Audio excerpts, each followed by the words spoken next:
Tu pritrauki ne tai, ko tu nori gyvenime. Tu pritrauki tai, kas tu esi gyvenime.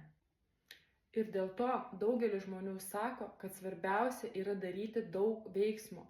Bet jeigu tą daug veiksmo daro tas pats žmogus, tai tas pats žmogus ir gaus tikriausiai tą patį rezultatą. Dažnai sutinku žmonių, kurie atrodo žino, ką reikia daryti, daro daug veiksmo, bet kaip niekas nevyksta, taip niekas nevyksta. O nevyksta todėl, kad dar vis čia gyvena tas pats žmogus.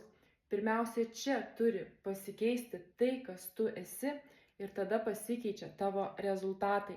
Pradėk dirbti su savimi, pradėk kelti savo sąmoningumo lygį, pradėk šalinti savo protinius blokus ir ribojančius įsitikinimus. Ir tu pamatysi, kaip gausa ateis į tavo gyvenimą ir pradės vykti neįtikėtini dalykai, darant tiek pat veiksmo, nepakeičiant labai stipriai savo veiksmų kiekio.